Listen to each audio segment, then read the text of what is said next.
It's exciting to be here today. I see that there's about 270 people here. Really excited to share with you guys as well. I came on board when Alex reached out to me a couple of months ago. He was like, "Hey, bro, can you help us with this?" I was like, sounds interesting." And yeah, suicide prevention is something that is very important to me. I run an organization called Limitless, which I'll share a little bit more about in a little while. But youths with suicidal ideation make up between 20 to 40% of the young people that we serve. And this is a big thing for me as well. In the past 2 to 3 years, I've worked closely with partner organizations like SOS to bring in suicide intervention modules to Singapore. And today I'll be sharing a little bit more about what you can do if someone around you is feeling suicidal. So without further ado, let me just kind of share my screen and talk a little bit more about what we have today. Okay?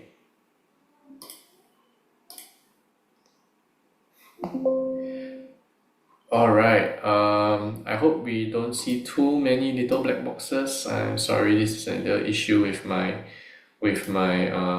Zoom, but all is well, all is well. Cool. Right. So, understanding and preventing suicides among young adults, I think this is interesting thing to consider because young adults really do make up the large proportion of the kind of people that we work with at Limitless. And like I mentioned earlier on, I think a large proportion of them, are not, doing okay. By the way, can I just ask if somebody can make me not so much of a co-host because I see a lot of black boxes. I'm worried that you people are seeing the black boxes appear. It happens every time someone joins the waiting room. Yeah. But that said, let me just very quickly introduce myself, right? And introduce the organization that I'm with. So Limitless, right? And hi. So, like I said, I'm the executive director of a youth mental health agency called Limitless.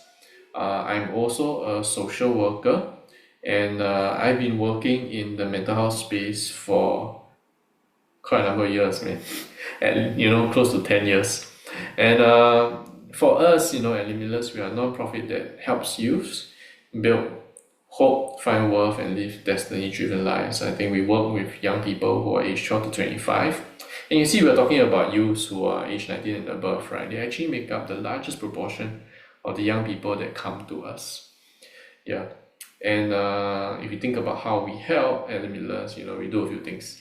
First, right, we do direct work counseling, through phone, through one-to-one, right? In fact, at Limitless, if you write in today, you don't just get the opportunity to work with a counselor or a social worker, but we have a dedicated team of psychologists to work with people who are struggling with the deepest and the biggest issues, right, with their mental health.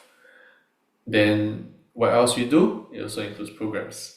So programming is a big thing to us.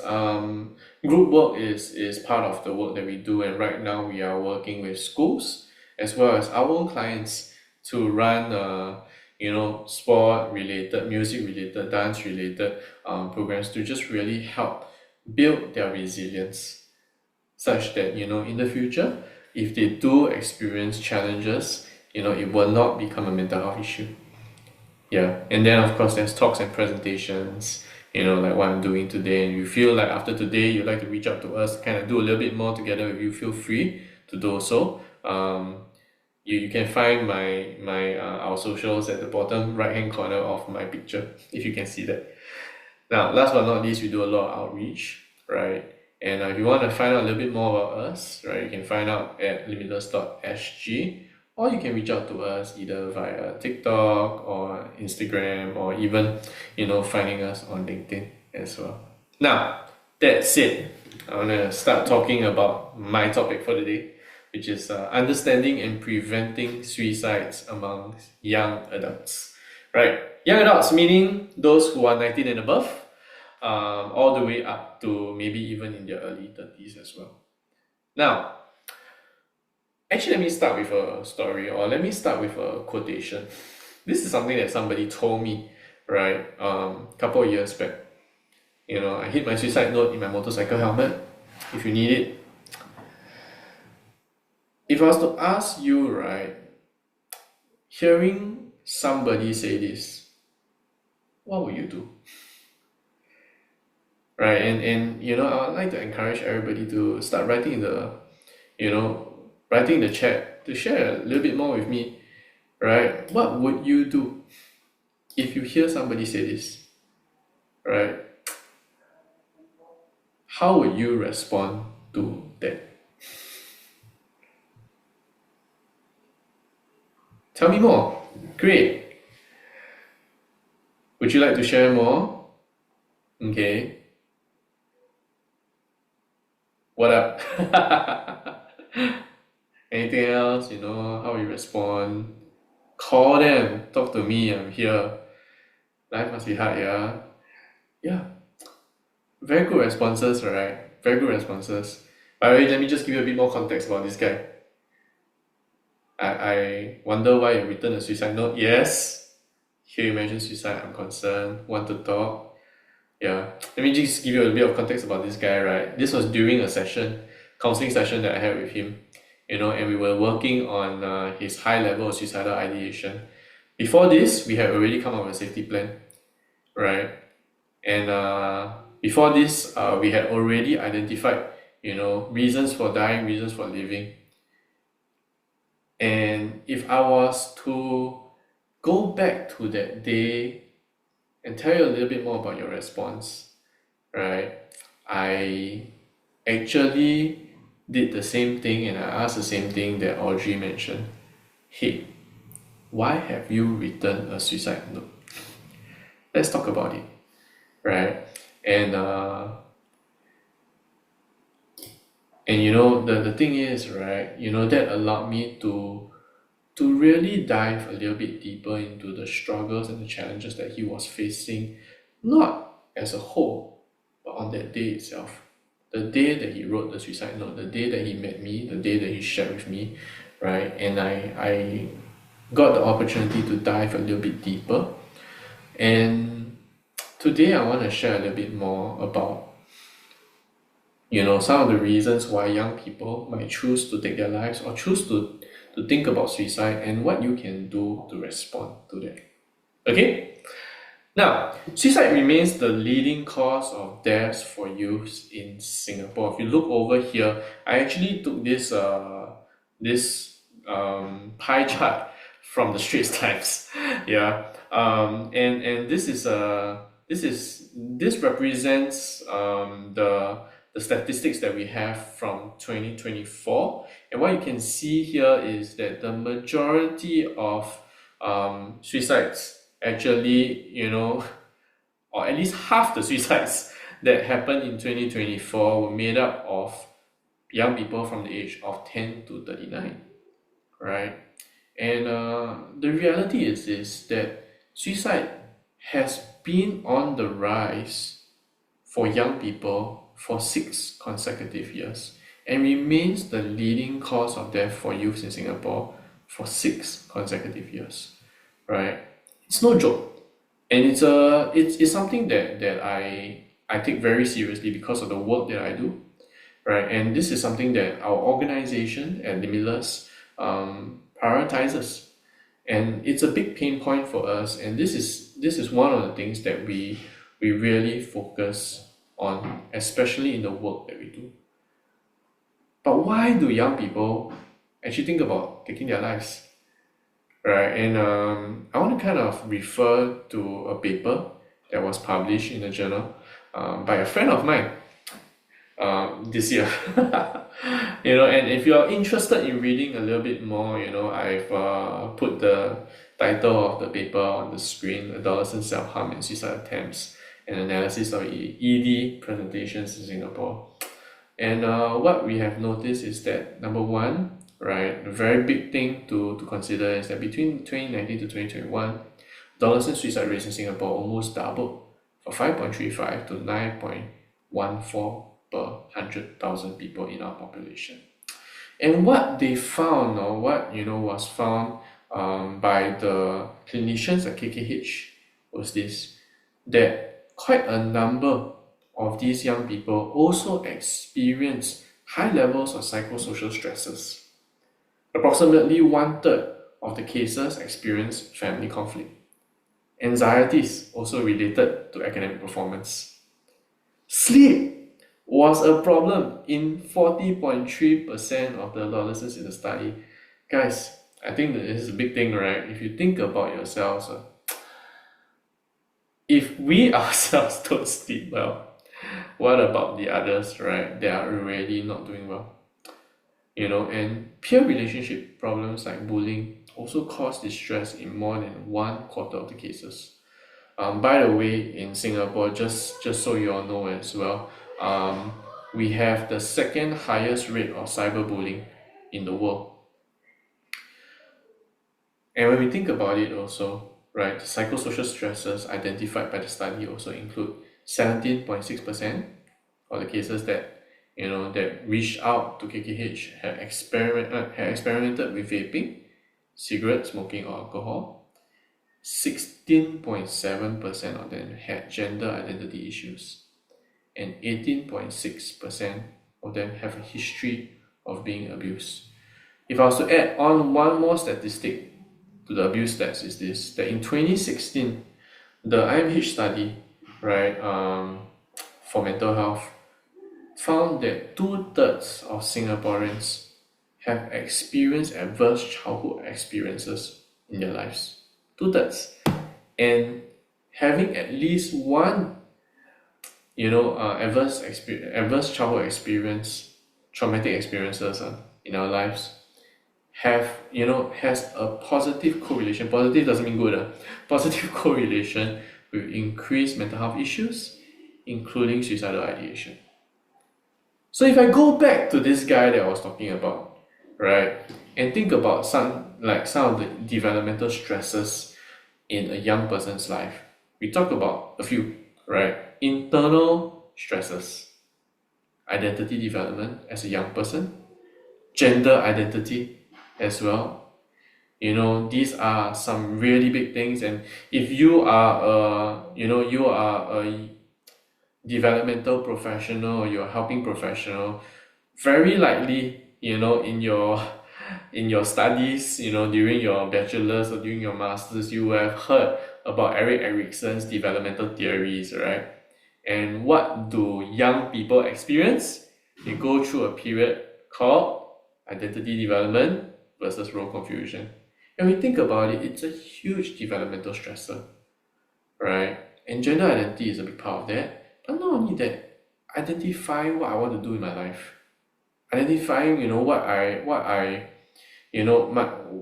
what people think about me, who am I in my friend group, identifying my dreams, my personality. All these are big developmental stresses. Now, 20 years ago, that would have been the biggest thing that a young person would be struggling with. But right now, we don't just have that.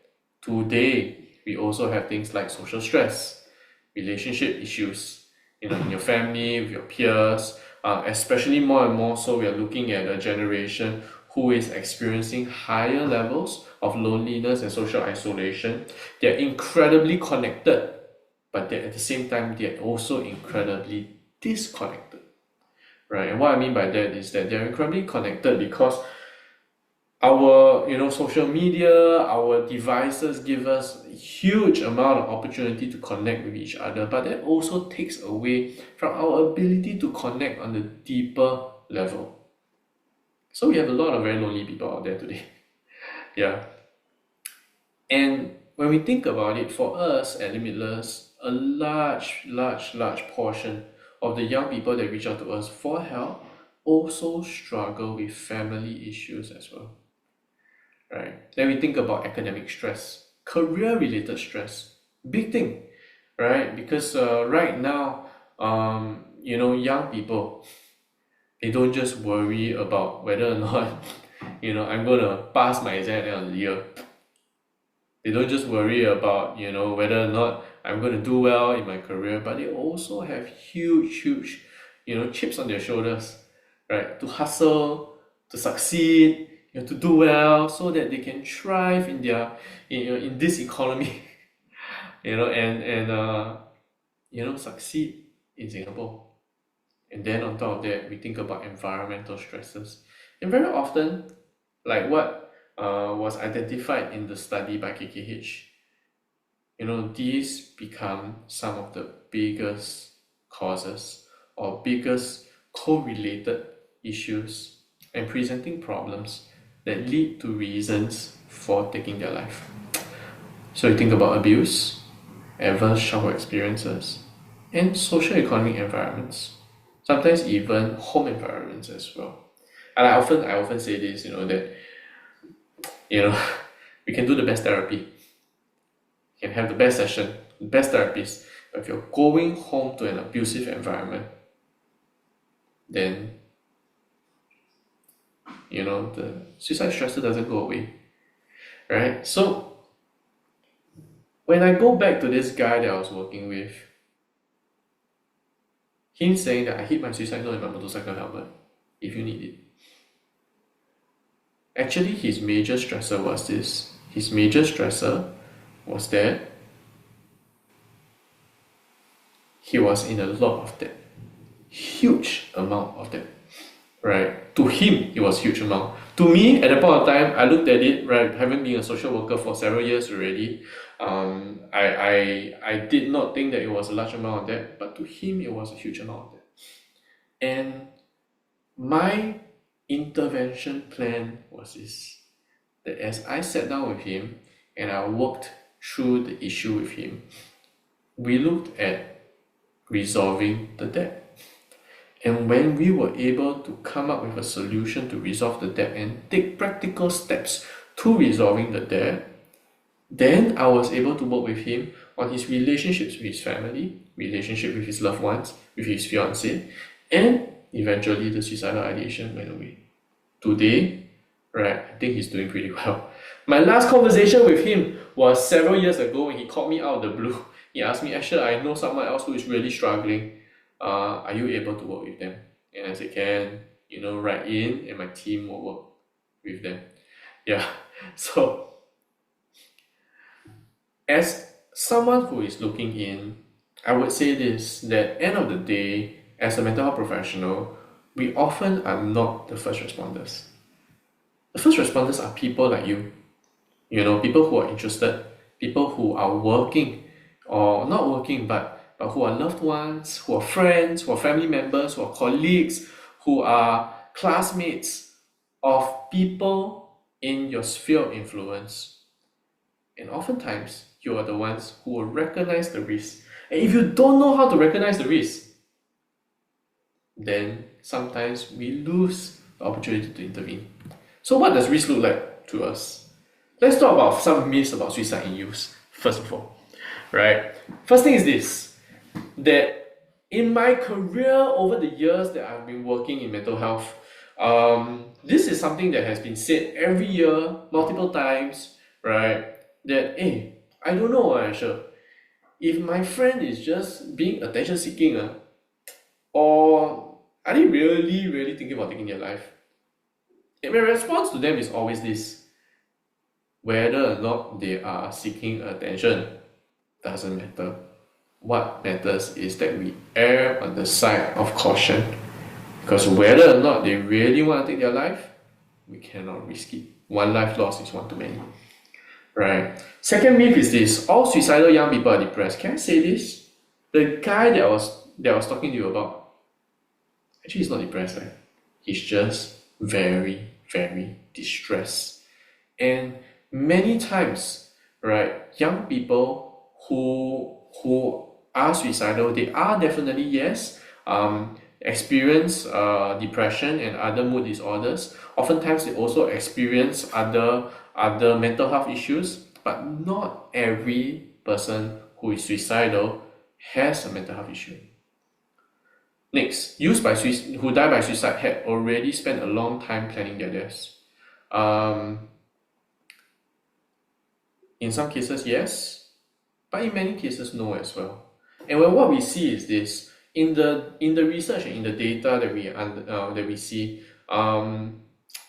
more females and more women reach out to mental health professionals like myself for help. And actually, unfortunately, more men take their lives. And in many instances, what we see are that many of these young people who successfully take their lives, actually, they don't spend a long time planning their deaths. Many of them actually end up doing it because of a rash act, right? Or they're responding to you know to a stimulus, right, that has happened to them. So in fact, I would hazard to say, right, that young people who have spent a long time planning their deaths have a higher chance of not taking their life because they have a higher chance of speaking to someone who can then intervene. Now, improvement in mental health after a crisis means that the risk of suicide is over. In fact, I would say this, that sometimes it actually is a red flag, right? And what I would say is that you need to continue to work with them, continue to check in, continue to make sure that the person is doing okay, right? Talking about suicide or asking someone if they feel suicidal will encourage suicide attempts. In fact, no, the data tells us the opposite, right? Talking about suicide gives them an outlet to share about their reasons for living and reasons for dying. And it gives us an inner to intervene. And finally, last but not least, self-harm is a major risk factor for suicidal ideation. Can I just say this? Let me share a story. Several years ago, I was working, or rather, my colleague was working with a young lady, right, who was highly suicidal, and I was the clinical supervisor, right? And when we were working with them, one of the things that we did not touch on was her non-suicidal self-harm, right? And she was a person who used to cut a lot.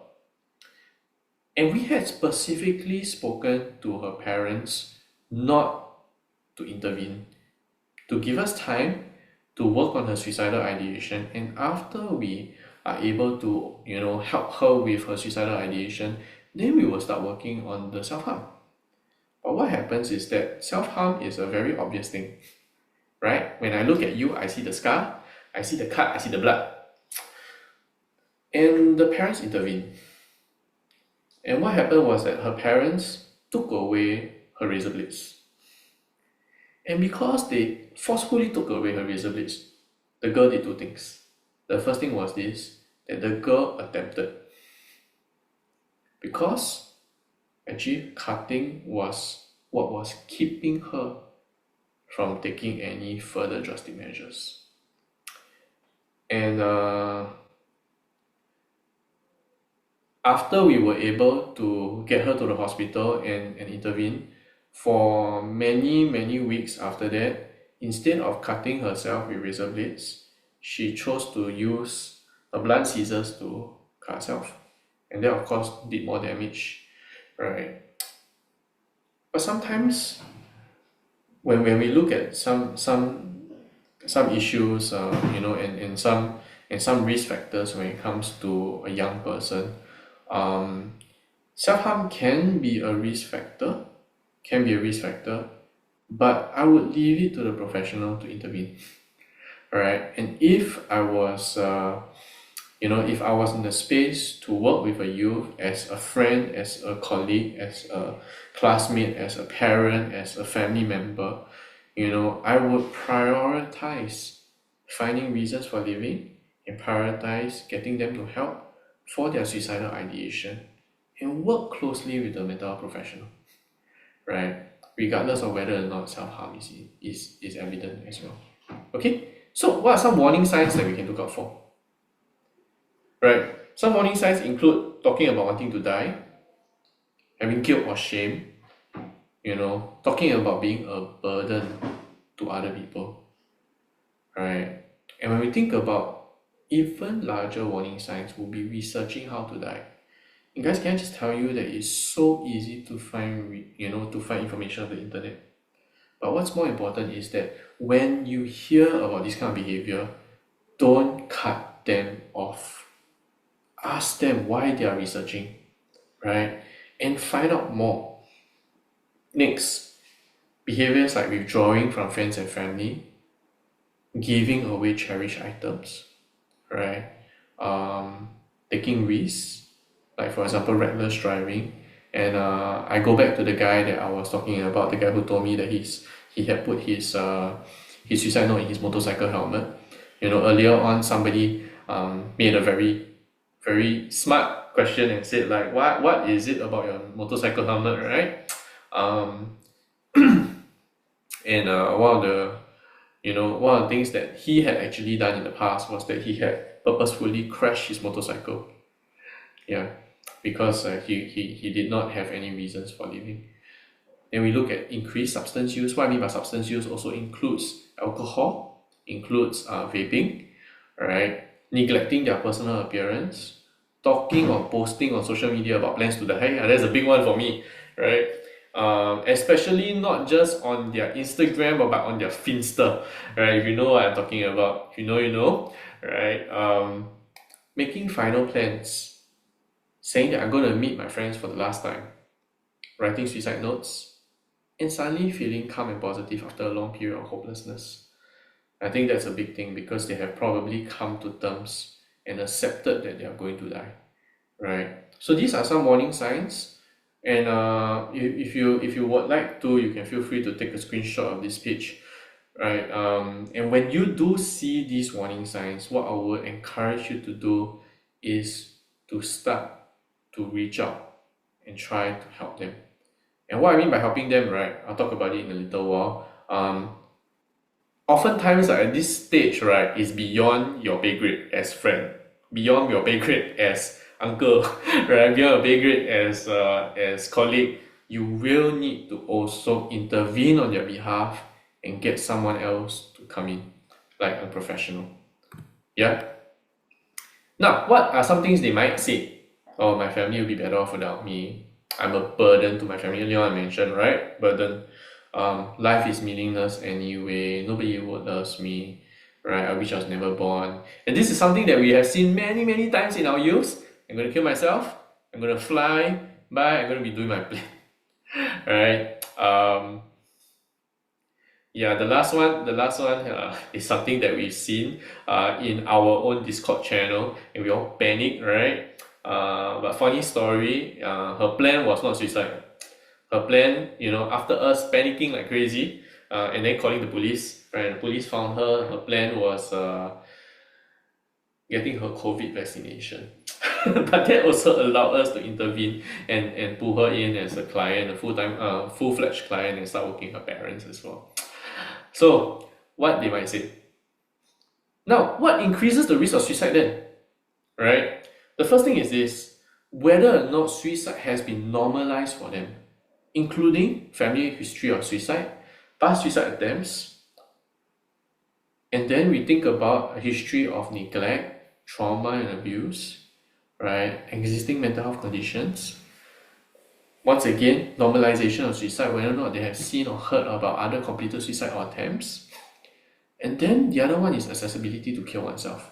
Now, in Singapore, one of the most lethal means is, to jump, right? But we have that kind of accessibility. And in the US, I think there have been several research studies, right? One of which is this, that when they start installing nets and a bridge, the suicide rate in that space, right, in that town or in that location actually goes down. In the UK, there was a study a long time ago, right, of suicides. And what people used to do was that they used to have gas-powered stoves. And they would tend to do is they would turn on the gas and put their head in the oven. And that's how they died. And when the UK switched, right, or that particular county switched from gas-powered ovens to electrical ovens, there was a major drop in suicide in that county. Right, so accessibility to means to kill oneself, right, is a very big thing, and we can kind of take that away, right, that becomes a huge factor to keep them alive. And one of the ways that we do that in Singapore today is to ward the person, right? Is to help the person be put in a hospital where they, and it doesn't have to be IMH, by the way, any hospital, where they are safe for that time being, and to give them also time, right, to recover from those thoughts, and to explore the thoughts with a professional, either within a hospital or someone like myself, right, or someone from a community mental health agency like Limitless, SAMH, Clarity, right, to go and work with them to reduce the suicide risk. Yeah. Then we think about dealing with multiple stresses over a prolonged period of time. I think that can break anyone, right? Social isolation, rejection, discrimination. Earlier I mentioned that this generation is very lonely. Increased access to social media and negative online media. We all understand. If you don't understand, I'm telling you now, right? That the algorithm, right? On Facebook, on YouTube, on Instagram, on TikTok, kind of sometimes, in many cases, can determine the course of someone's life, right? Because what it does is that already when a person is isolated, right, and they reach out to, they use social media as a means to get connected. When the algorithm tells them that, for example, women are horrible, you need to reject all these kind of things, this kind of content. You need to be lonely, life is bleak, right? The economy is horrible, you have no when you have access to that kind of negative online media and that's all you're consuming, there's very few reasons to live. Yeah. And that brings me to unrealistic expectation of self and others. Sometimes it's not just about unrealistic expectation for yourself. Sometimes you think like, what unrealistic expectation of yourself includes things like, as a young person, I'm expected to score A's, straight A's, and if I fail, I'm a failure. That might be one type of unrealistic expectation, but if you think about it also, unrealistic expectation of others. Expecting others to always be there for you. Expecting others to treat you in a certain way when you yourself have not learned how to communicate. And sometimes what we see on social media can kind of strengthen those thoughts, right? And we do want to also sometimes in therapy challenge this kind of thinking as well. Yeah. Next, you think about relationship issues, including conflictual or violent relationships. They could be relationships in the home, relationships with a loved one or significant other, right? Or even relationships with friends. Grief and loss, adverse childhood experiences, right? Substance abuse, and a big one today is vaping. Barriers to healthcare, that's a big one as well. One of the biggest things that I worked on early on in my career at Limitless was to really advocate around accessibility to mental health interventions and health and care, right? And one of the reasons why was that and it is still by the way, a big barrier to many young people. There's stigma, self-stigma, and sometimes even parents, right, can be a big blockage to access to care. Then we talk about impulsivity. This is usually seen more in men than women. Chronic pain or illness, environmental stresses, like I mentioned earlier on, abuse. Several years ago during the COVID pandemic, when we went into lockdown, we went into our circuit breaker, we lost a girl. And we have been working with this girl on finding reason for living, and really to identify a reason, right, and a future ahead of her. And her counselor had been working with her And during the pandemic, when we went to lockdown, her risk shot up by miles, right? And by leaps and bounds, really, because school had been a safe place for her. It had been a way for her to get away from her family. And don't get me wrong, I think the family did love her a lot, but they showed that love in a very Asian way by pointing out her faults, by trying to motivate her by telling her she's not good enough, right? By encouraging her to do better, by telling her they are disappointed in her because she is not doing well in school, right? And I think all that came from a not healthy, but a good place with good intention, but it really drove her, to see herself as a huge failure. And when she lost that opportunity to hide in school, right, the environmental stressor at home became too much for her to handle, and she took her life. And what, looking back at the case after doing our review and auditing the case, we also realized that it was very likely a rash act because because the environmental stressor at home became too much for her to handle. And finally, we talk about recent adverse life events.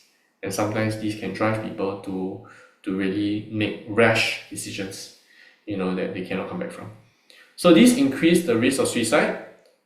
But what we also want to think about are protective factors. What builds hope in a young person's life, right? And I love this picture on the right side of the screen because can I just tell you that friends are a big, powerful protective factor. Yeah. One of the reasons why at Limitless we started a program online on Discord was to build relationships so that these young people can support each other, not just support each other, right? But stop each other, when they start to think about things that they shouldn't be thinking about, right? So strong supportive relationships with family and friends, huge protective factor, right? Life skills such as problem solving skills, coping skills, ability to adapt to change, big protective factor as well. Beliefs that discourage suicide often have to do with religious beliefs as well, right? But they are protective factors. Having healthy self-esteem, a sense of purpose or meaning in life, right? And limited access to lethal means. And can I just tell you this, that one of the main things that I do personally in my own practice, right, is this, that when I'm working with someone who is suicidal, my priority, the first thing that I'm aiming to do is not just to reduce the reasons for dying, but to increase the reasons for living. And I do it in two ways. The first thing is to help them find meaning and reason in their life. Second thing is to get them connected with supportive relationships. Even if I have to be the first supportive relationship, right? I'll get to connect them with more and more supportive relationships and find those kind of relationships in their life as well. Yeah, and then I'll move on to problem solving skills and all that. Yeah. Now, so with that said, let's try again. Let's try. I'm going to get you guys to write again in the group chat, right? And what I'm going to do is I'm going to give you a few scenarios. Tell me in the chat. Number one, will you consider this young person at risk? And number two, what are the warning signs? Okay, Ken, I'm going to open the chat again, right, in a little while. And let me give you scenario number one. Jiaxi, 21 years old, recently dropped out of university after failing multiple modules. Once active in her youth group, she's now withdrawn from all activities. She ignores messages in the group chat and hasn't responded to her closest friend in over 2 weeks. Recent behavior, she posted a fictive Instagram story and said some things just don't get better. She also gave away her art supplies to a younger cousin, saying she won't need them anymore. When a friend bumped into her at a cafe, she smiled and just said, I'm tired of trying. Now, can you tell me what the risk factors are, whether or not she's at risk, right?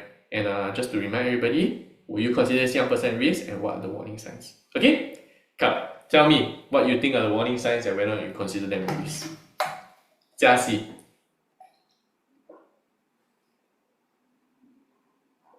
Very high risk. Warning signs, withdrawal from activities, Yeah, withdrawal, staying away from friends. ignoring messages in the group chat, not responding to friends, yeah. Giving away stuff, yes, I'm glad that you caught that. Withdraw from activities. Saying that she's tired of trying, yes, that's a very big one as well. Great. Good. Yeah, so the big things to me are giving away her things, saying she's tired of trying, and also starting to withdraw and ignoring messages in the group chat. Especially not just the group chat, but her closest friend.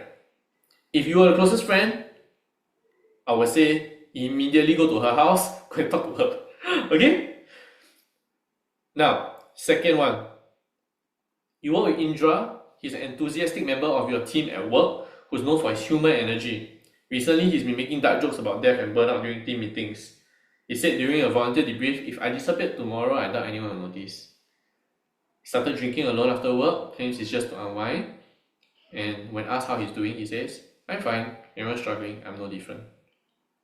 Once again, is he at risk? And if so, what are the warning signs?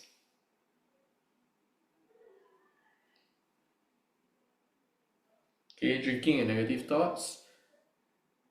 Moderate risk, yes. Increased substance abuse, yes, very good. Right, change in behavior, yes, very good. How about you are professionals? I'm seeing a lot of very, very good response down here. Right. Yeah, from having activities to no activities, burnout. Yeah, nobody will notice that he's home. Yeah, that he disappears tomorrow. Very good. Yeah, definitely at risk. I would say he's at risk. I would say the girl before will be at high risk. But the big one to me is this. If I disappear tomorrow, I doubt anyone will notice. Yeah. This, when he says it, if I was in the volunteer debrief, what I will do is I will ask him, hey bro, got time for coffee later or not? And I'll sit down with him, right, and ask him, hey, you spoke about this just now. You said if you disappear tomorrow, hey, brother, very concerning to me. You want to share more? And I'm just telling you now that I will notice. Okay? So, that will be the main thing for me. Yeah. Alright. Next one. Nadia, 20 years old, texted her ex-boyfriend at 2 a.m. I'm sorry for everything you were right. I ruined things. I want to say goodbye. So then he got scared, forwarded a message to you, not knowing what to do. Now, recent behavior. She recently experienced a breakup and academic probation. Right? Then she deleted all her social media accounts, has been sleeping excessively and missing work shifts. Right? Is she at risk? And what are the reasons why you think she's at risk?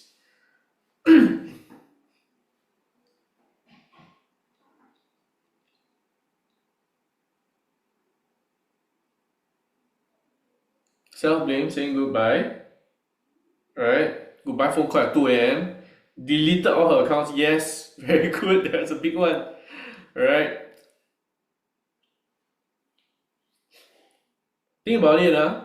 Giving away cherished items you always see as a big deal, right? But think about a 20-year-old girl. How important are her social media accounts to her? That's also an example of giving away cherished item. Right? Very high risk. Yes, I agree. And in fact, right, I will say this. If I see the message, immediately I will call her. If she doesn't respond, I will call her family. If they don't respond, this is a case, as a mental professional, I will say I will actually call the police. Right? Because this is a super duper high risk to me. Okay? And the reason why is that she said, you were right, Arun, I think I want to say goodbye. Right? And also I would be very concerned about her missing her work shifts, and deleting her social media accounts. Right? Someone just said that what happens if she wants to start anew? In my opinion, it is this.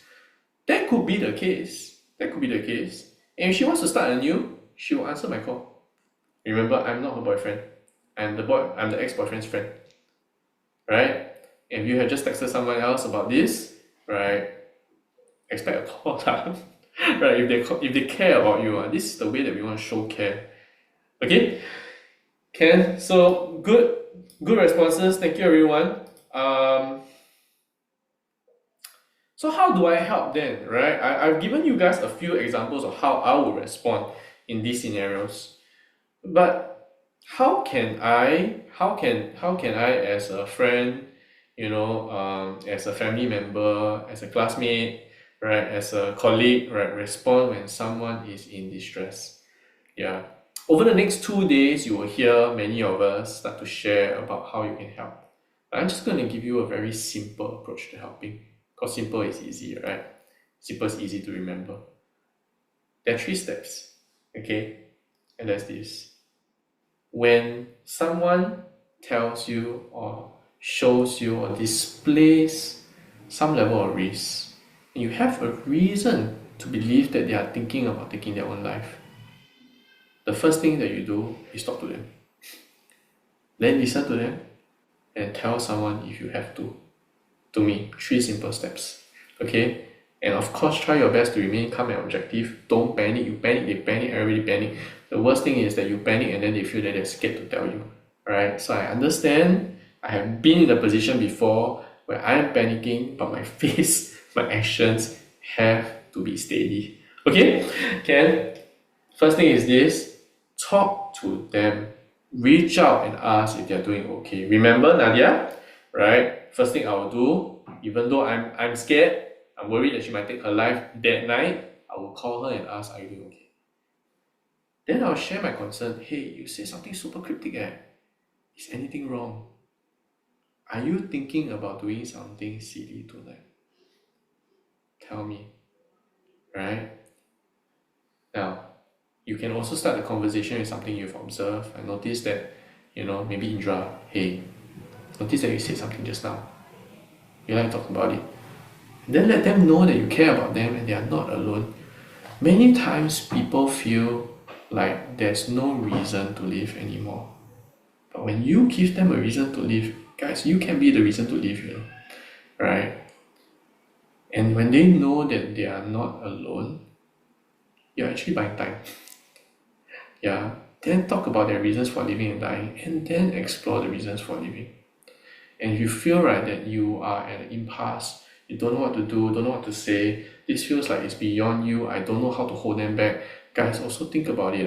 Think about it. You need other people in the picture as well to help. Right? And if you need to, get a mental health professional in. Okay? So talk to them. Ask, are you thinking about hurting yourself? Ask how long you've been thinking about doing it. Whether or not you have a plan. And if there's a plan, get specific information. Remember, if you are able to deprive of them of the reason or the opportunity to take their life, right? Then do that. Yeah, because that is a risk factor. Next, if you can, do you have any means to carry out the plan? Have you attempted suicide in the past? Has anyone in your family committed suicide? Right? Or is there anything or anyone to stop you? Right? And please feel free to say me, right? If I'm one of the reasons to stop you as well, but I also want to explore other things other reasons for living. Yeah. So think about it also. Think about it. What are the reasons for living, right? And am I able to take away their opportunity to maybe make a rash decision? Okay?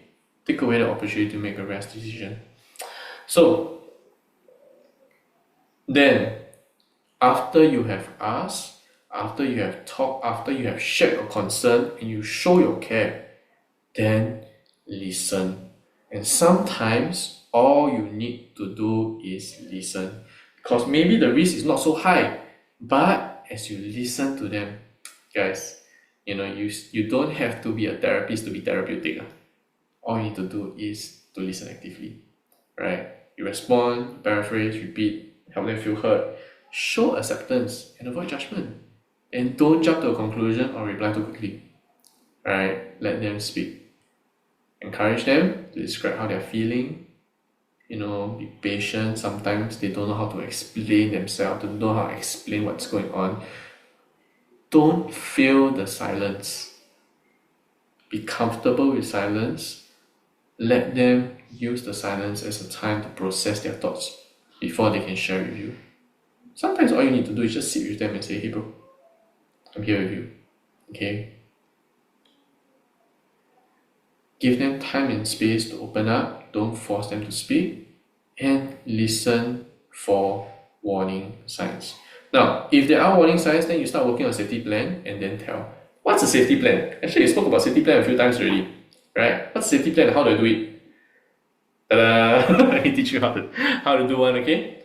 Very simple things. All in threes, right? 5 times 3. Just remember this, okay? First things first, talk about what precedes the urge to take your life. Now, you don't have to do this. This is a good practice, but you don't have to do it. Now, why do I do this? I do this because sometimes, once again, we want to prevent a rash act, right? And sometimes we want to prevent a rash act because we don't want people to have such intensive thoughts that they do something without getting the chance or giving themselves the chance to process it with someone else.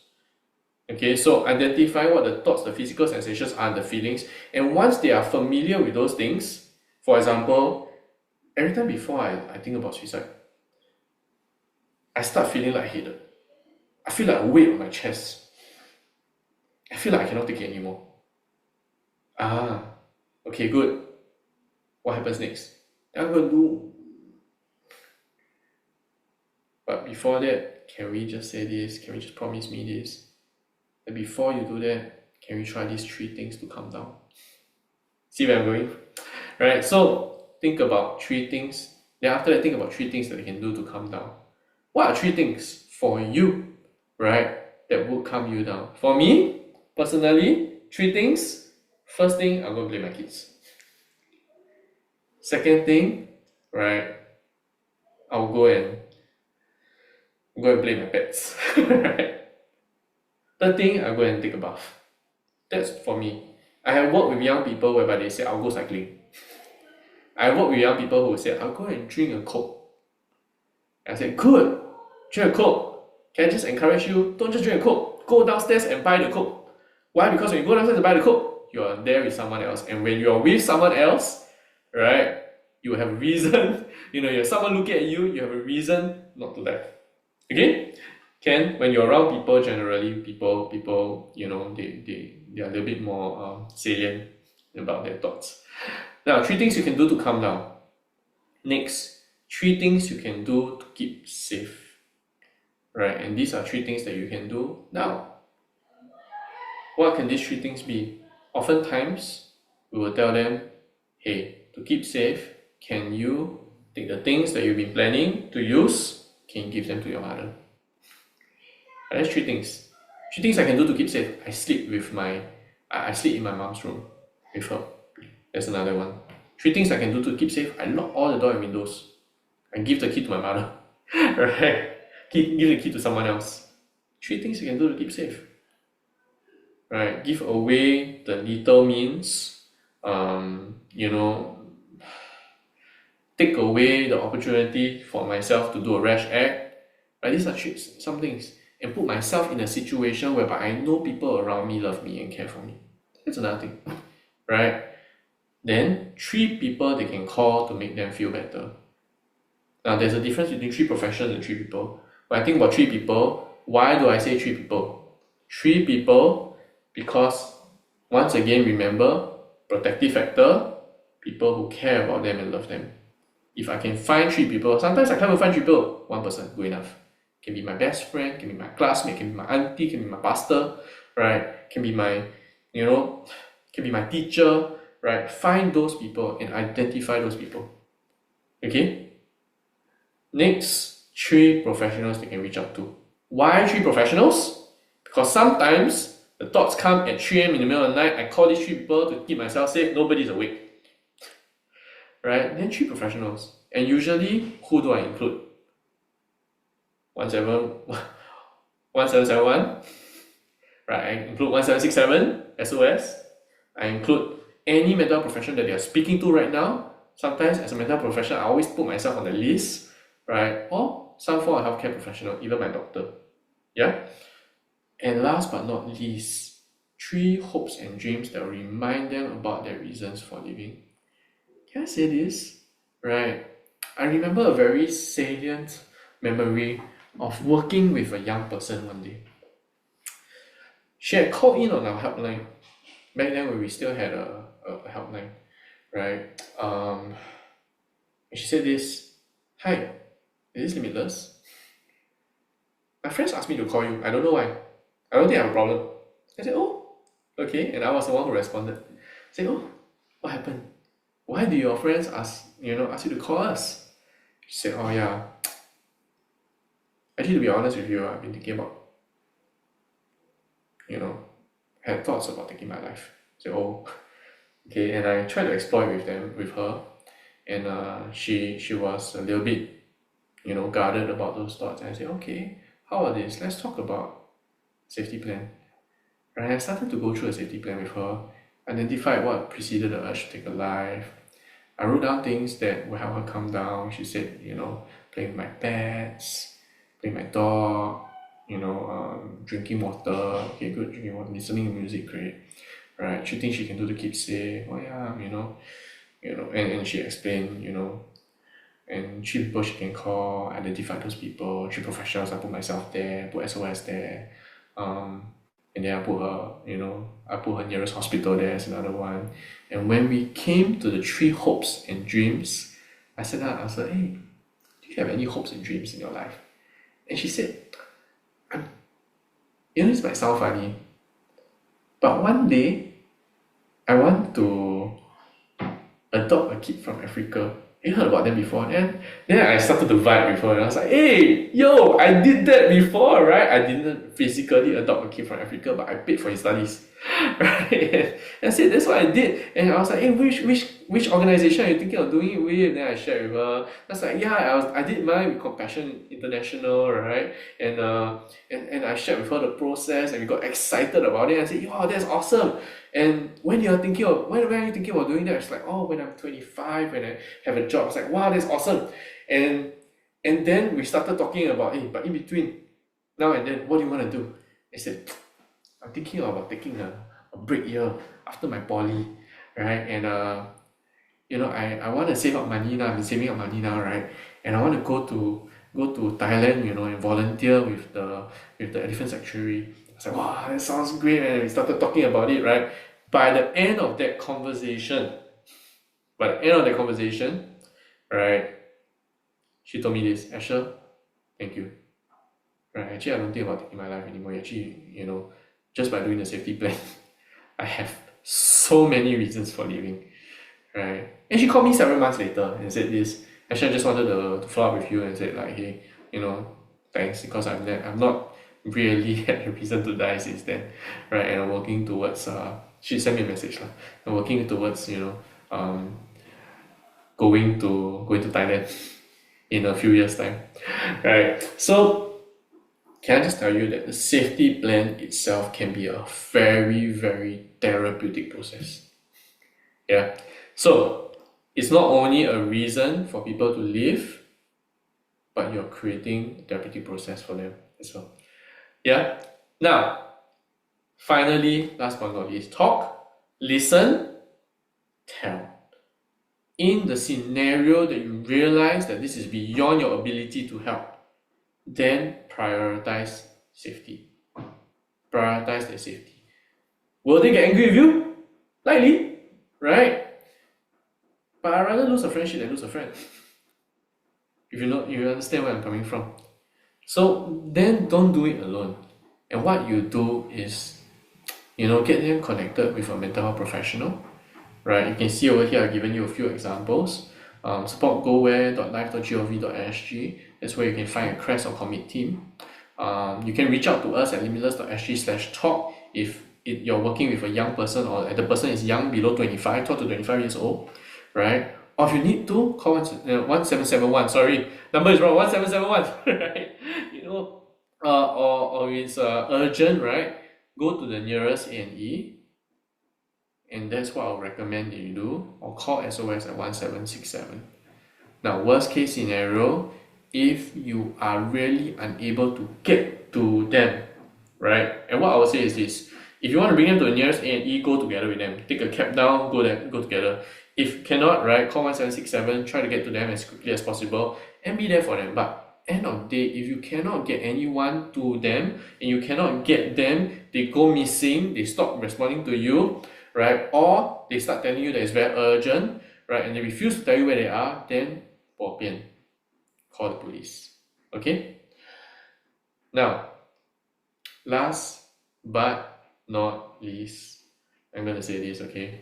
That when you think about yourself and you think about yourself in that scenario, I'll just encourage you to say this, that going through the whole process, talking, listening, right, creating a safety plan, and then telling it in and of itself can be a very stressful process, right? Can I encourage you also that if you go through this, don't forget to get help for yourself as well, right? Don't forget to get support for yourself as well. Talk to someone. If you need to go through the process of talking to a mental professional, reach out for help, right? And I'm going to end with one last story because you guys are important as well. One of the last clients that I worked with a couple of years ago was a guy who reached out because he was feeling an immense amount of guilt over a lost friendship. And he told me, as I worked with him, he said this, that, I have a friend of mine who I was very worried about, and he kept telling me that he was going to take his life, and he was so angry with his parents and so angry with how life was going that, one day he just told me that he's going to take action tonight. And that scared me. Because I got scared, I called the police. And the police came, police questioned him, he said he was going to take his life, right? And the police got him to safety. But because of that experience, he called me and he questioned me, and I caved. I told him that I was the person who called the police. He got so angry with me that he refused to talk to me. I feel like I lost a very good friend that day. And processing it with him, right? I worked it out with him, and it really helped him because of the stress, right? Of the whole relationship and losing a friend, even though he did the right thing. And because of that amount of stress, right, he was starting to show signs of mental health issue, right? And I worked with him for several weeks, in fact, I think several months, in fact, right? And explored the reasons why, and I was able to kind of help journey with him through the process of coming to terms with the loss of the friendship, coming to terms with his own personal struggles as well. And at the end of the day, right, this dude, was really able to come out of it stronger.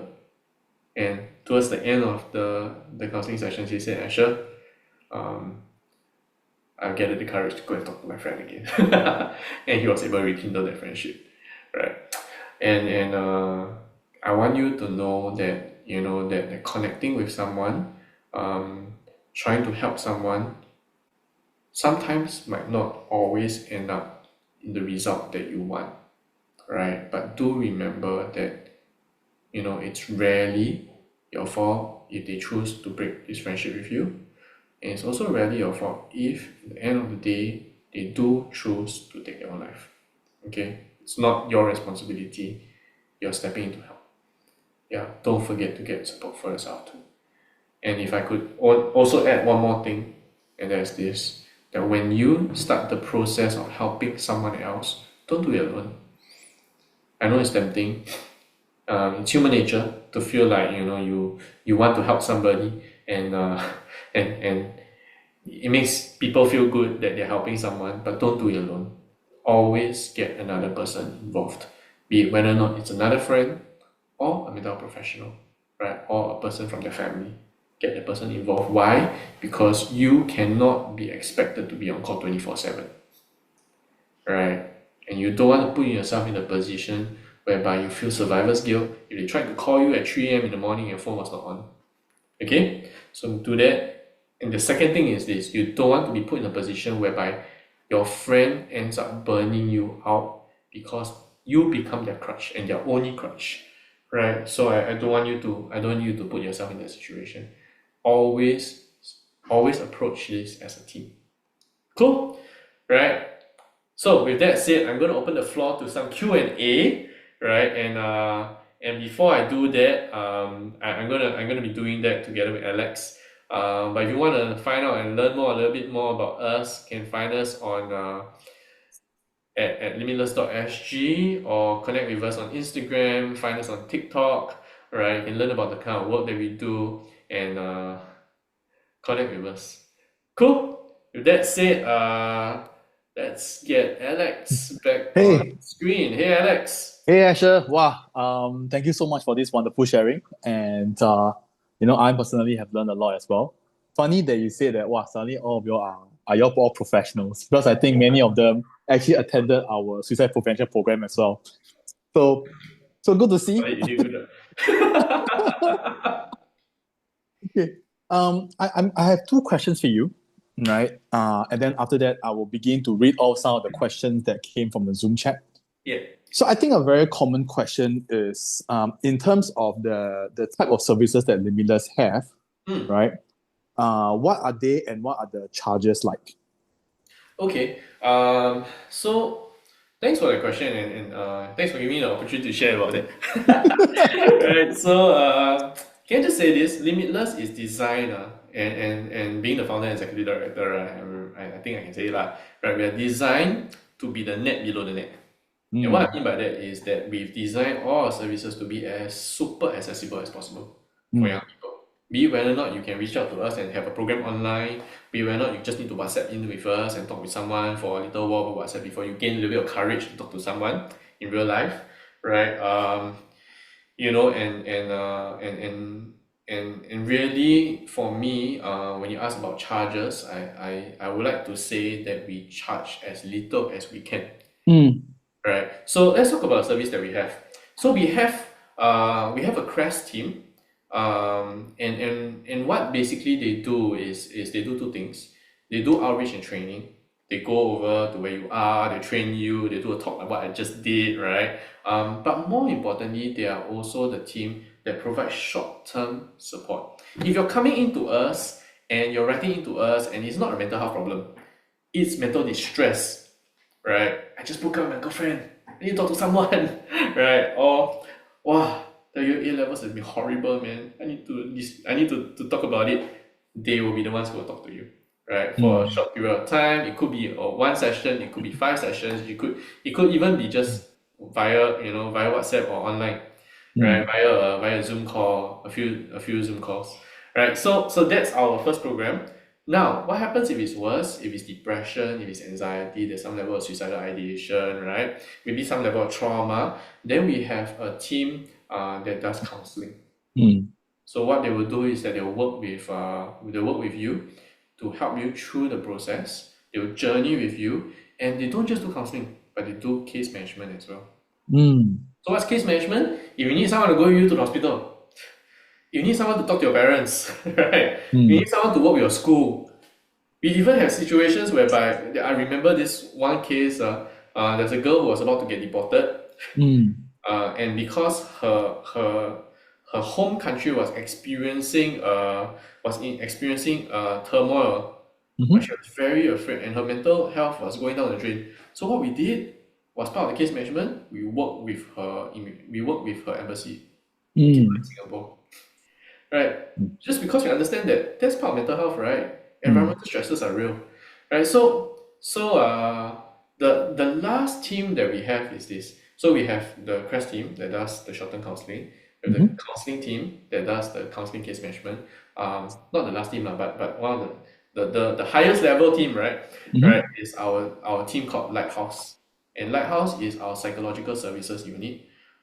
We serve young people who come in with complex trauma, come in with borderline personality disorders, come in with dissociative identity disorder, who come in with very complex suicidal ideation, right? And our psychologists actually even in some cases see people twice a week, Mm. right? In that kind of situation, right? And of course usually it's not twice a week lah, right? But if it's very very urgent, we do it. And what they do also is that they work very closely with the hospitals.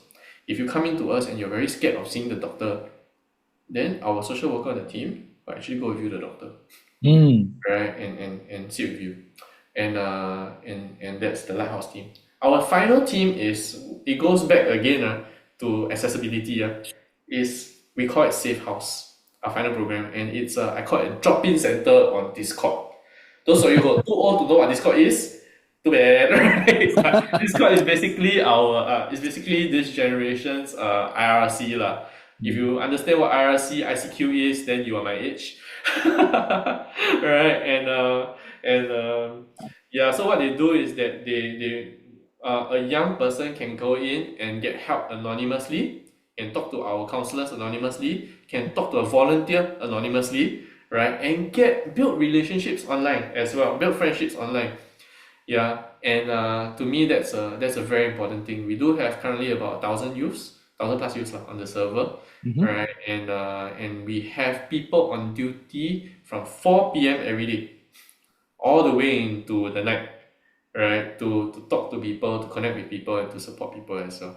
Now, you mentioned charges. I will say this, okay, that for our Quest team, for our Lighthouse team, free, right? Free. For our counseling team, I'm working now to reduce the charge to zero, right? But for many years, we've been saying that we charge 1% of your income, right? For a counseling session. But then again, I would say 95% of the youths that we work with don't pay. Why? Because uni student got 1% of zero is zero. Right? So then, if you've come in and you say that, well, I have challenges paying lah, even 1% very difficult, even $12 very difficult lah, then we say okay lah, then don't charge lah. Right? We are very flexible when it comes to that. Yeah. And I think this is really the testament of the good work that you've been doing, and also how the community have been supporting you as well. I saw your LinkedIn post yesterday. So congratulations that Limitless is now 9 years old. 9 years. Yes. Thank you. 9 and another 9 to go. Okay. So maybe just a question on this, and after that I will start reading from the Zoom side. So during this whole 9 years, do you observe any changes in terms of the trend? For example, the type of challenges that you face, or are they the same? What are your observations? Definitely, 100%. Early on, there was a lot of stigma, huge amounts of stigma. I can share with you what has changed and what has not changed, right? Early on, there's a lot of stigma. A lot of people don't dare to reach out for help. A lot of parents who don't understand mental health issues. A lot of parents who are not willing for their child to get help. I even used to have parents who call me and say like, hey, can you stop doing counseling for my child? Right? So then we had to explain lah, right? So a lot of difficulties engaging, right? Breaking down these barriers for them. Now it's a lot easier. We don't have that much issues. We still do have one or two parents here and there, right? And all that. But that has changed. So society has changed. What we are also noticing is that young people are much more willing to seek help. So I give an example. In 2021, we launched so many years ago, right? 2021, we launched our TikTok channel, right? And our very first video we posted, right? First video, 1 minute long, talked about 13 reasons why youths don't seek help. And at the end of the video, we had a call to action for our website there. That weekend, when young people realized that Limitless, don't need don't need to pay, got all these kind of, so much, so accessible, right? Don't need to worry about parents' consent and kind of thing. We had 150 people reach out to us over one weekend. Wow. Yeah. Today, Mm. recently we posted a very similar video. Right, I don't know if you've seen it. In fact, that video we has, I think, over 1 million views, if I'm Mm. not wrong. And we spoke about reasons why Charlie didn't want to seek help. Very similar, very similar. We only got we that week we only got about maybe like 30 people reaching out for help. Mm. Around there, around there. You Because know, you use the word Charlie lah, they'll be like, I'm not Charlie. maybe. But I think the difference is this, that young people who need to seek help are more willing to seek help. And you Mm. don't need because back then when we posted the video we were a breath of fresh air. Mm. Yeah. And we unlocked this, like, wow, I've been wanting to seek help for so many years already, right? To now, when they need to seek help, they actually do. Now, Mm. what has remained the same? What has remained the same over the years is this: stresses have been on the rise, Mm. right? Relationship issues, often with parents, Mhm. remain one of the biggest reasons for a young person's distress. Mhm. Um, I would say also environmental stresses often remain one of the biggest reasons why young people are in distress, including studies, Mm. right? And I think till today, self stigma remains high. And what I mean by self stigma is this: if I reach out for help, I'm a failure. Mm. I can Mm. help everyone else. My friends can have mental health issues. I can be there to support them. But if I'm the one who Mm. reach out for help, it takes a while, right? Mm. And barriers to care remain high, Mm. right? Barriers to care remain high. It's gotten a little bit better, but they still remain high. Mm. Yeah, I mean, this is definitely a very good learning point for all of us, given that you'll be in this space. And it's important to hear from subject matter expert like yourself, because many of us actually within our social circle will have youths. It's Mm. just depending on what is the relationship, right? So thanks for sharing. Okay, so from now, I'm going to start reading out some of the questions from the Zoom chat. I'll try to ask the more generic or macro ones first, because right now I have a few very specific situational scenarios for your advice as well. Maybe I'll start off by first asking, let me see. From Sarah Lim, hi Asher, your CREST team, is there any age limit or boundaries? How about grief counseling for a parent who lost their child to suicide? Any charges? Um, so there are no charges, Mm-hmm. right? There are no charges. Um,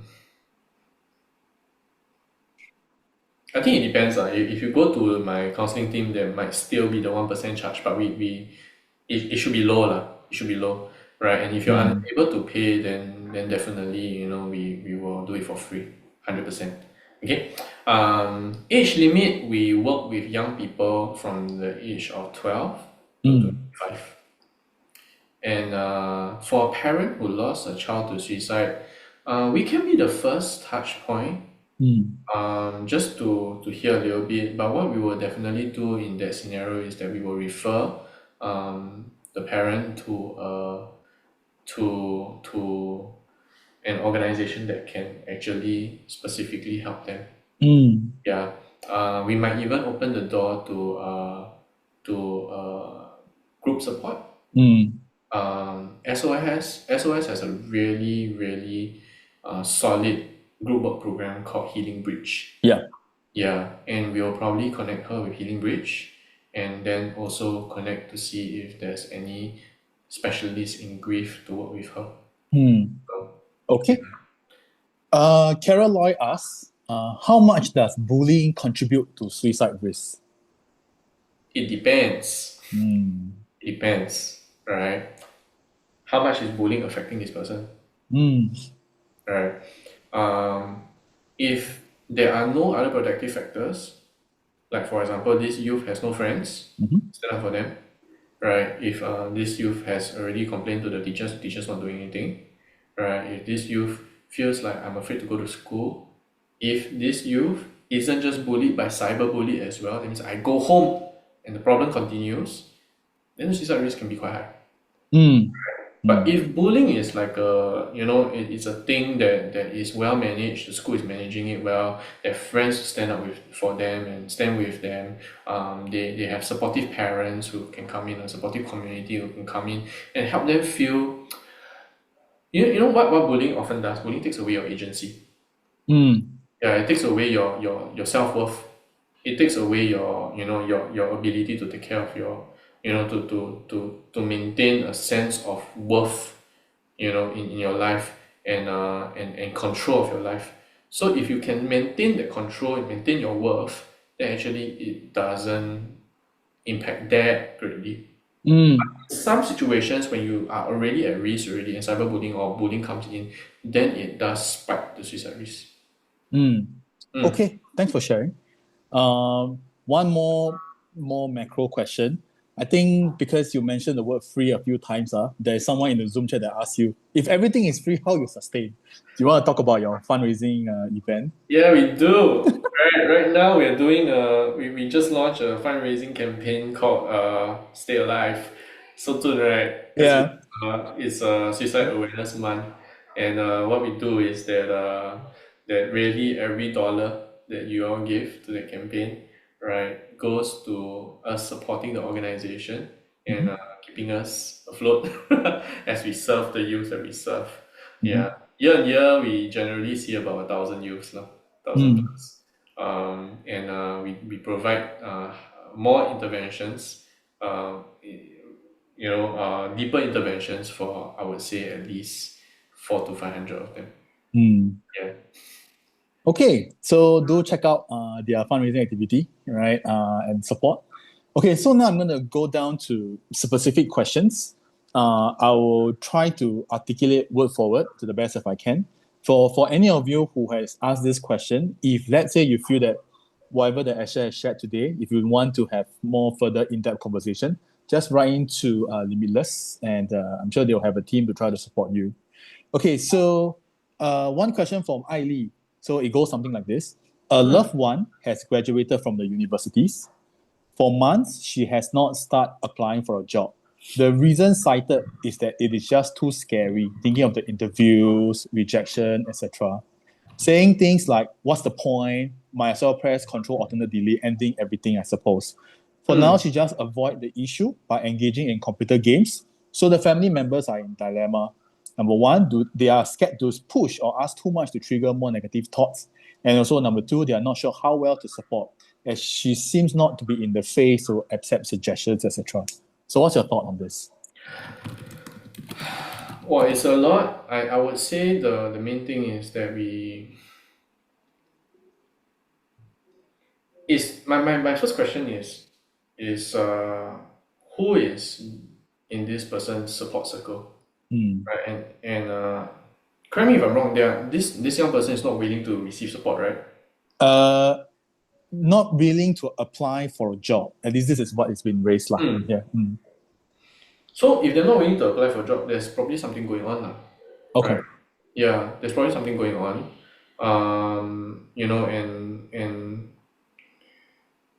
And I would want to find out what's the reason. Mm. Are they anxious? Is there high level anxiety with Mm. regards to applying for a job? Is there an underlying belief, right, that's stopping them from getting a job?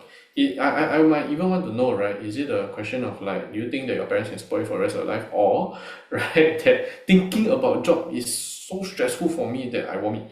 Right? Some people like that, right? Mm. So there's a very real concern there, right? So I would like to find out what's the big stopping factor there. And once I know the stopping factor, then we can connect the person to the right person, the right professional for help. The second thing is this: I usually would recommend then that if they are willing, right, and if we are very clear that it is anxiety or it's stress or it's distress, that's stopping that person from functioning in their life, then I will encourage them to connect with a mental health professional. Doesn't have to be me. Doesn't really have to be ridiculous. Anyone is good, right? To start the process of recovery, right, Mhm. and finding normalcy in their life. Because what end of day a mental health issue does is that it stops you from living a quality life. Mm. And if at the end of the day you are struggling with life quality, then we want to intervene. Mm. Yeah, we want to get you help. It's like if I'm if I'm struggling with heart disease, if I'm struggling with heart disease, it also affects my quality of life, Yep. right? If I'm struggling with heart disease and I can't even lie down because if I lie down my heart will stop, right? Then my life very 艰苦, very difficult, to breathe, Yeah. right? Yeah, it's if I'm struggling with severe diabetes, right, and I cannot walk because my feet are affected and I feel pain every day. That's Mhm. quality of life that's gone. So same, I will want to seek help for that and intervention and medical help and attention for that. And same if my mental health issue is stopping me, right, Mm. from living a quality life, then I want to seek help for that. Mm. Yeah. Mm. Thank you. Okay, another question from Yvonne Chia. Mm. What can we do for someone who feels so emotionally unsafe and is so distressed that they can't even sustain more than a minute when calling the hotline after trying to reach out to others but was unsuccessful? Mm. So my question is, are you able to talk to that person yourself? Mm. Mm. How about you call together? Mm. Mm. Mm. Right. Because if you can do it together, I always tell people, especially when I go to school, right, and I share with the youth there, I say, guys, there's 5 magic words you can use. I can go with you, Mm. right? Mm. And that's how our Lighthouse team does it as well. In fact, our team does it as well. You know, I think the anxiety is very real. I'm worried about being judged. I'm worried they'll call police on me. I'm worried if what I'm feeling is dumb. I'm worried about whether or not this person will judge me. But if you are the safe person, you can bridge that. Mm. That's in the hypothetical scenario that you are a safe person to them, Mm. right? But if they are unwilling to call the hotline or they're so in so much distress they can't even call the hotline, um, then what I'll recommend is that how about also thinking about other forms of communication?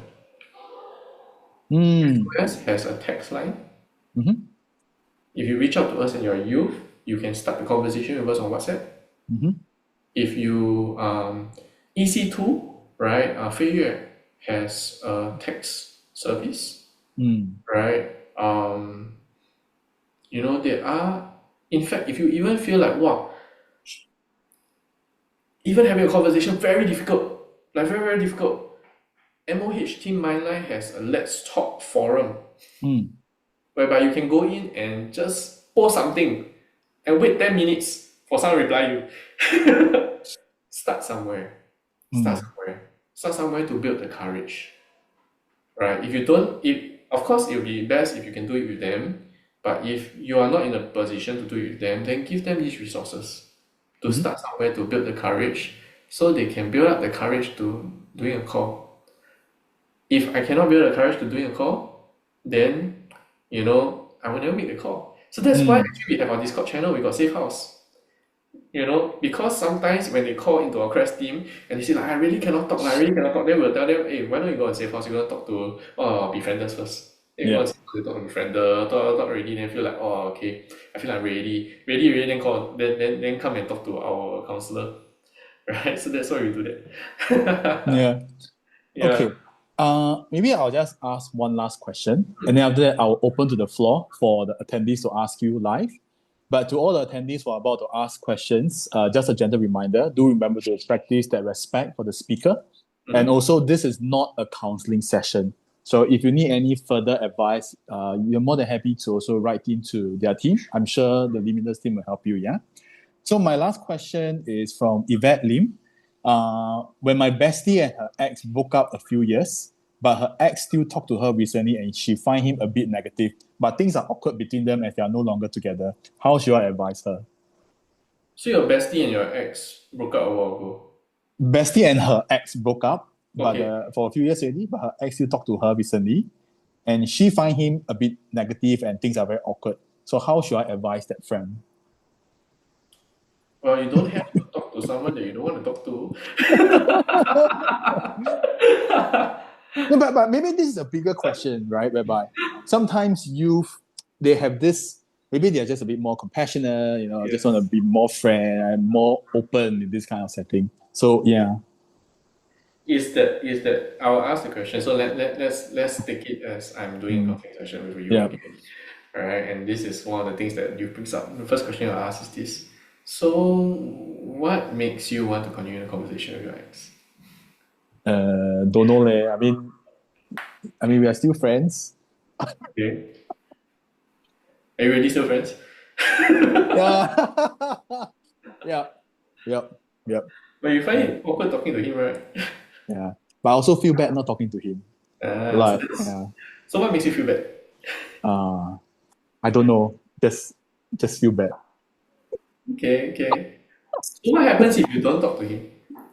Uh, What are you afraid of? yeah. I mean this is exactly what talking to a professional or someone trained helps. Right? Mhm. It's not about telling us what to do, but really to ask the right question and help us to think as well. Yeah. Yeah. So I mean, if I can't give you the answer, but for me, I think where I would like to find out is what is keeping her talking to this person, Mm. right? And after that, what would if there is no reason, maybe it might be a sense of responsibility for this person. In many cases, it is. Mm. I'm the only one that will listen to him. Mm. Yeah, if Yvette says, I think she's scared that he'll do something silly, then my Mm. response is this: what about your own mental health? Is this affecting you? Mm. If it's affecting you, you don't have to be responsible for him, right? It sounds cold, it sounds careless, right? Then, but you need to take care of yourself before you can care for another person. Mm. And and if let's say they are showing signs of distress or they are suicidal, right? Let's say your ex is suicidal, then actually the best thing to do is bring in another person. Remember what I said? Don't do it alone.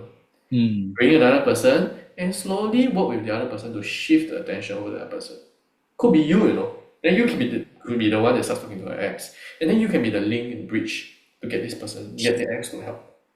Yeah. Mm. But what I always encourage is that, don't do it alone. Mm. Right? And have a going with backup lah. Because later you feel like you're the only one holding this person. Then I tell you, if what happens if this person actually does something, Mm. how guilty will you feel? When in the first place, we already said that it's not your responsibility, right? Mm. Yeah. So Oh, so yep. so I don't have the best answer for you, but I will ask the questions about what's keeping her in this conversation. Mm. Okay, thanks.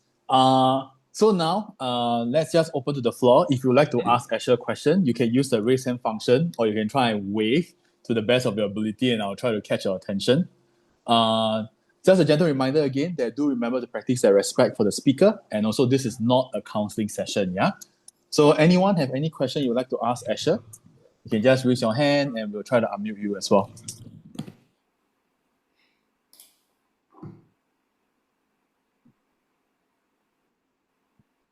Actually, there are quite a few questions. Yeah, maybe I'll just keep on asking first lah. Yeah. Then, okay. Question from Carissa. Can Limitless help a youth 17 plus who does not present with current mental challenges but history of self-harm behaviors and now faces psychological issue and rejection from parents related to LGBTQ issues? She has run away from home. Can she seek counseling from Limitless? Can. I think she will be a good candidate, and now the challenge would be what's the big presenting problem? Is it the psychological issue or the LGBTQ issue? If it's LGBTQ issue, then actually what we'll do is then connect her with an expert in another organization. But what we like to do is we like to make sure that once they come in, we will make sure that either we get them to help within our organization or get them to help somewhere else. Yeah, so yes, can reach out to us for help. Yeah. Another quick question. How about children below 12? Do you work with them? No, we don't. We usually recommend them to Children's Society. Yeah, and they'll be the speaker Okay. for our next segment. Yes. Another quick Many one. hands. Many hands. Yeah, right. And this is also why Caring for Life exists. It's about bringing the different agencies to address different part of it where they are specialized in. Okay, another question from Ling Chin. Do you need consent with 17 plus youth? No. Okay. Yeah. So when we talk about consent, there's usually I usually add a caveat as well. If there's good reason not to have consent, we will not require consent.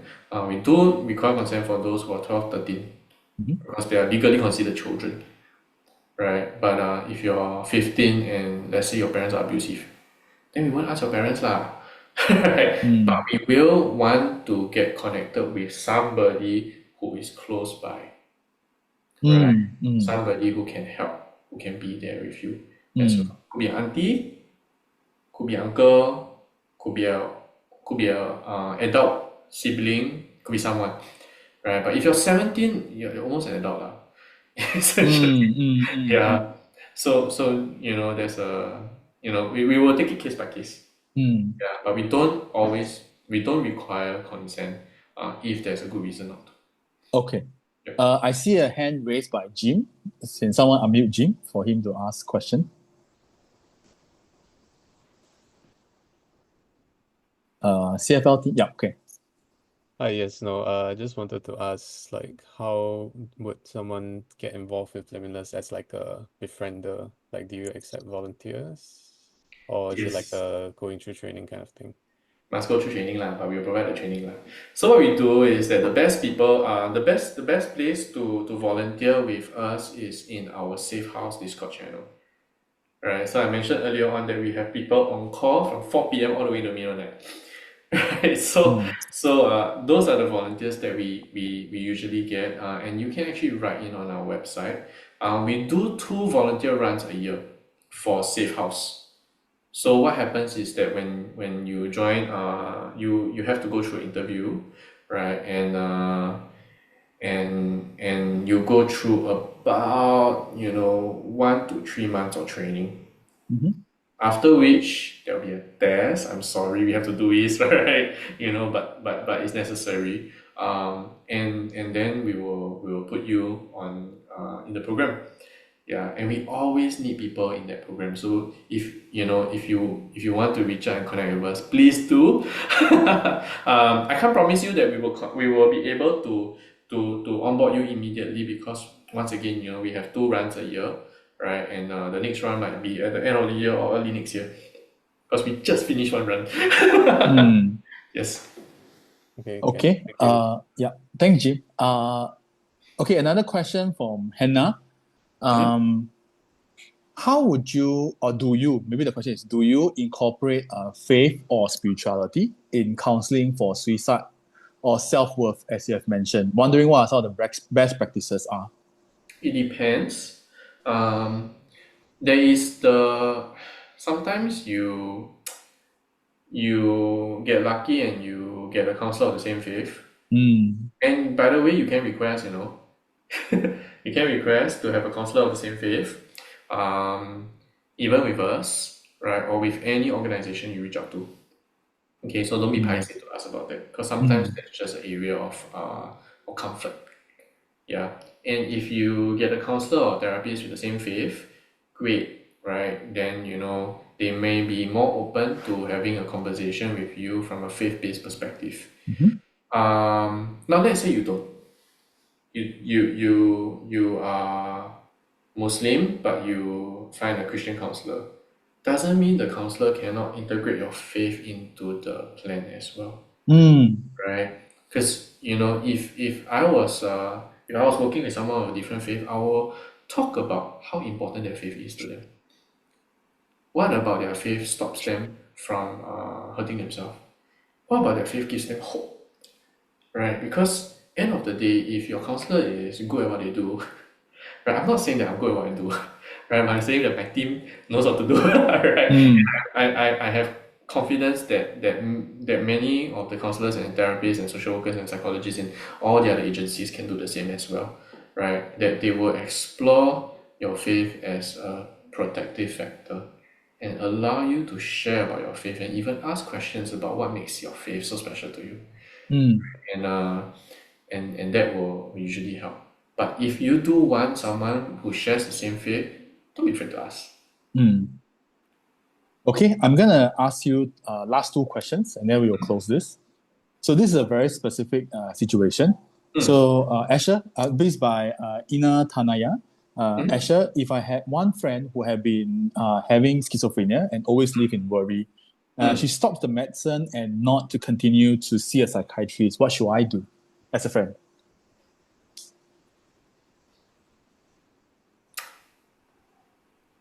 I want to know why she stopped medicine and why she don't want to continue with the psychiatrist. Is it because of money? Is it because she don't agree with the psychiatrist? Right. Then I will approach it differently. If it's about money, then I will start. I will sit down with her and explore: are there any ways that she can get help, for free or for a very low cost, right? If it's about the relationship with the psychiatrist, for example, I'll say like I've had people come to me and say like, wow, talk to this psychiatrist, I cannot stand them lah, they don't understand me and all that lah, you know, and all that. Then I'll encourage them, why don't you see a different one? Request for a different one lah, right? If let's say they don't allow you to have a different one, then maybe you can don't see that psychiatrist so often, but then request for a psychologist at the hospital, right, where you're going to. So there are always ways about it, and you know, mental health work is really a lot about connection. There are many clients who would not like me as a therapist. There are many who do. I'm very, very clear about that, right? And but that's it. You know, if you can find someone who can connect with you, even if you're, you know, it's a psychiatrist, psychologist, social worker, counselor, whichever lah, right? Encourage them to get connected with someone and try again. I worry about it because for me, schizophrenia is a condition that requires management. Right? It's very difficult to live a quality life without medication or without at least getting some treatment. Yeah, and unfortunately, in many cases for schizophrenia also, it's, you know, you do need long-term medication lah.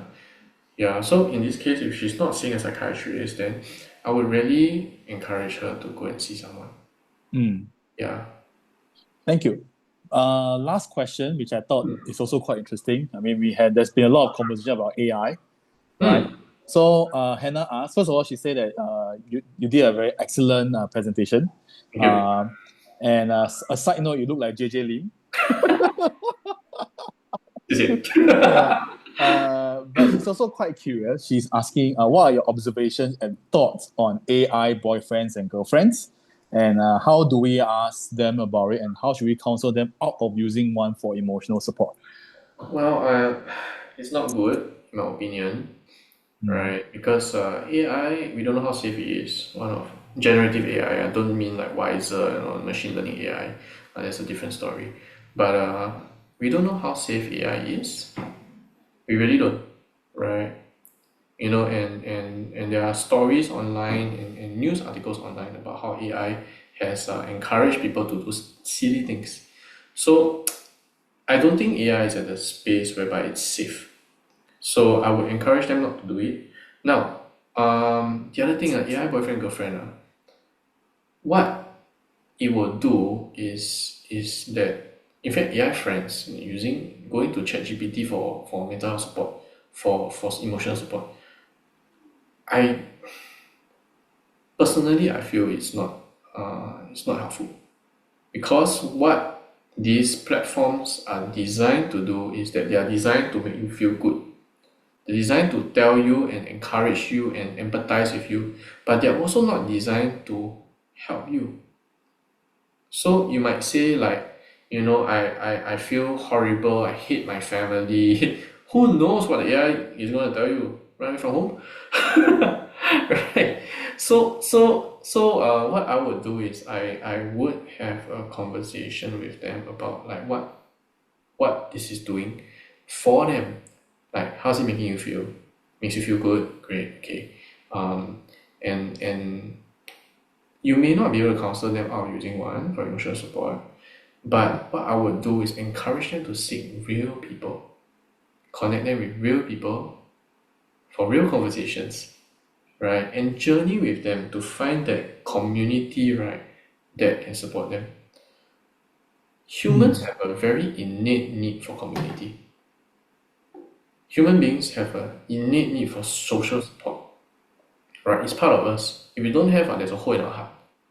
And what people are doing today with AI is they're trying to fill that hole by talking to a robot, right? So if you can get connected with real people, right, what we'll do is that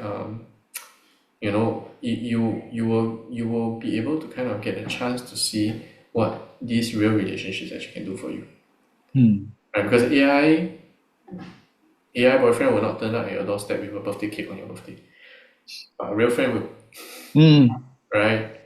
AI boyfriend will not go and scold a friend for you who make you feel sad. But a real boyfriend will. Yeah. Yeah. And a lot of physical needs cannot, like for example, touch, gifts, cannot be acts of service cannot be replicated by AI, and we need that. Okay. Thank you very much, Asher. Just want to check in with you to share maybe some closing message for us. And also, if they want to reach you, how can they do so? Well, I like to say this, and you hear me say this a lot of times, that I always feel that you're doing better than you think you are. And I say this because you guys are here today, right? Listening in. Yeah, and my closing message is this: when you do, all of us here are interested in the topic of suicide. But if you do find yourself in a situation whereby you are helping someone else, once again, don't put the entirety of responsibility upon yourself. Right? It is not your responsibility to keep them alive, right? But it is, connect with someone else and get help to do it together. Okay, so that's what I'll encourage. And how people can reach out to us, I will say that there are two ways. First is if you need to talk to someone, go to limitless.sg/talk, or if you want to connect with someone at Limitless, this is the email that you can connect with: hello@limitless.sg. Cool.